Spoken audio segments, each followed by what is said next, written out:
How you doing, everybody? Welcome back to Stand Focused for Jesus. Quick little video in comparison to how long my other videos typically be. But I guess you can call this the cookie prophecy. That's what we're going to title this, the cookie prophecy. And it's kind of funny. I was at the store and I was ordering some food, right? And so I was getting some wings, and I ordered a cookie to go with it. Macadamia nut, love macadamia nuts, love macadamia nut cookies with the white chocolate chips. Oh my God. So I went to pay for the food. I'm sitting down waiting for my food. So I got the cookie in my hand. And I was like, should I eat the cookie or should I wait to eat the cookie? I mean, y'all know how I go when it comes to food. You know, you're like, you want something sweet after you get done eating, but you're like, shoot, I'm gonna eat it now, then maybe I get something later. I mean, y'all know how it go. I'm being funny, but I'm being serious. These are real conversations that go through my mind. Just to give y'all a little bit of lighter side to me. So I'm gonna eat the cookie, because I can get something sweet later. My wife can maybe make me some homemade ice cream. So boom, I'm sitting there opening up the cookie. I'm like, yeah, I'm gonna eat the cookie and everything. Then the cookie start falling apart. So I'm like, oh, this ain't good. Cause you know about food. For those of y'all who know about that food, you know if a cookie is baked too soft, it's gonna fall apart. Start raining. And if the cookie is dry or it's been sitting too long, if the cookie is old, it's going to fall apart. It's going to be crumbling. So I'm like, dang, the cookie's falling apart. I said, I didn't think the cookie was going to be too good. So I take a piece of the cookie, eat the cookie, and I'm like, the cookie is stale.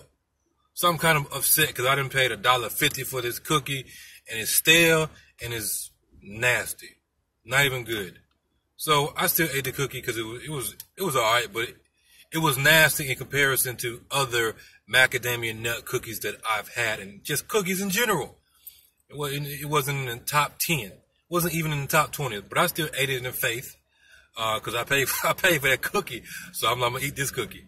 So I'm sitting there eating the cookie. I'm like, man, this cookie is stale. And I was working on a post on Facebook to put on Facebook and stuff like that. And so, like I said, you can call this the cookie prophecy. You can call me the cookie prophet.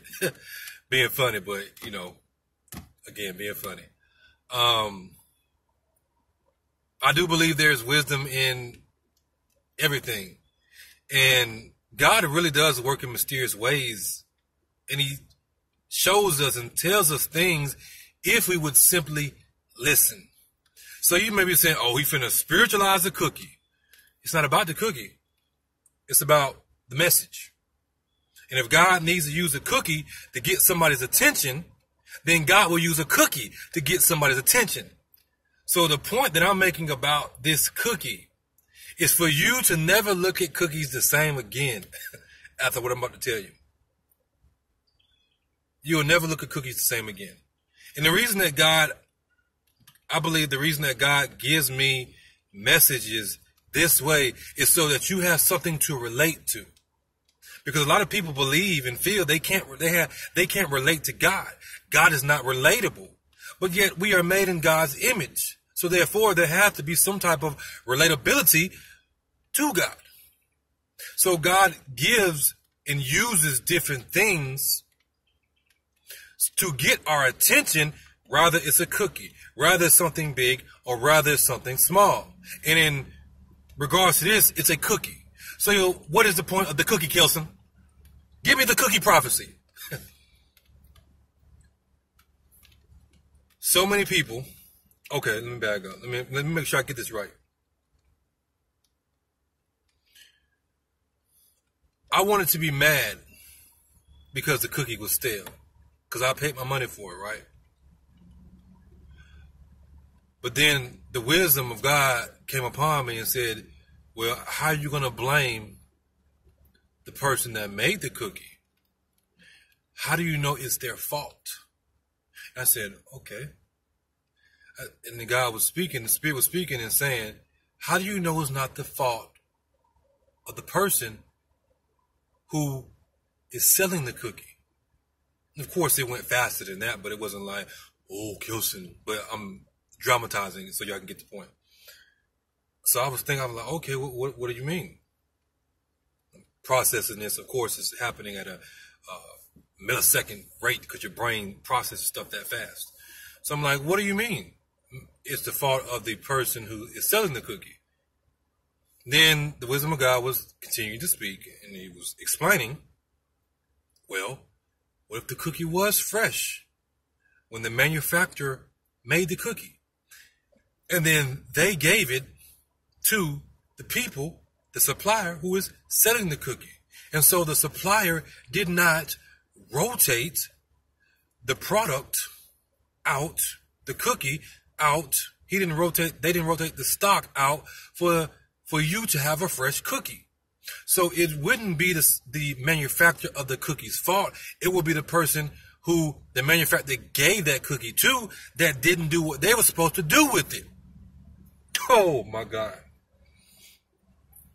So I sat there and I thought about that for a second. And I was like, I'm going to post that on Facebook.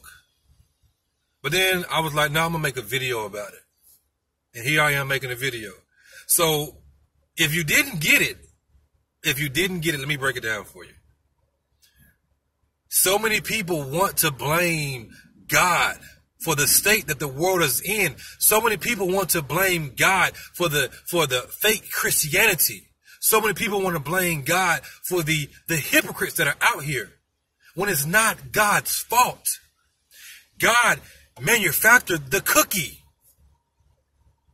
He gave it to man. So if the cookie is stale, if the gospel is stale, if Christianity is stale, if there are hypocrites, then whose fault is it? It's not God's fault, because God told us what to do. He told us what to do with the gospel.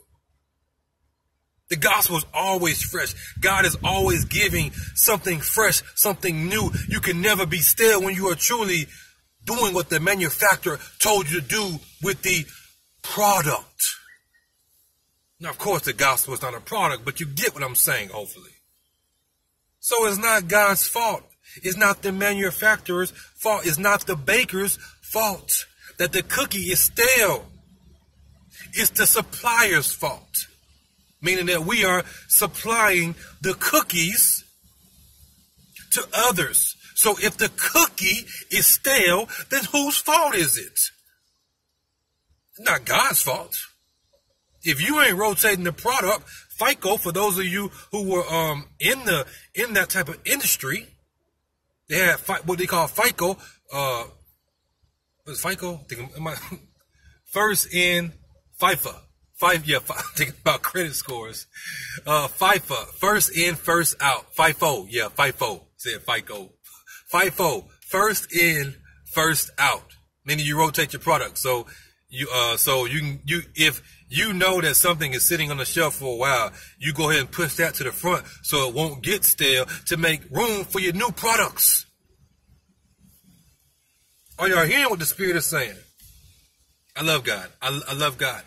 So the cookie prophecy, you can call this the cookie prophecy. You can call me the cookie prophet, whatever. If it helps you to understand, then guess what? My job is done. I love the way that God gives me messages, because I know for a fact that it's something that's going to be impressed on your heart. You'll be like, man, this dude is crazy. But it makes sense. It makes perfect sense. And this is the way God works. God puts things in a way where he wants us to understand it. And if it's using a cookie, then guess what? Somebody right now understands. It ain't God's fault. It's our fault. It's Christians' fault. It's true born-again believers. It's those who are claiming to be Christians but are living a life contrary to what the Bible says. It is mankind's fault. So God has corrected it through the gospel. And you are that much more responsible to do what you're supposed to do with the cookie, the gospel. Don't let it get stale. And guess what? This is not a stale message by any means. So I want y'all to think on that. God bless each and every one of you in Jesus Christ's name. As always, stay focused for Jesus. As you know, truth is not debated, it is declared. I'm going to go ahead and enjoy some wings with my wife and probably watch a movie or something. Love y'all.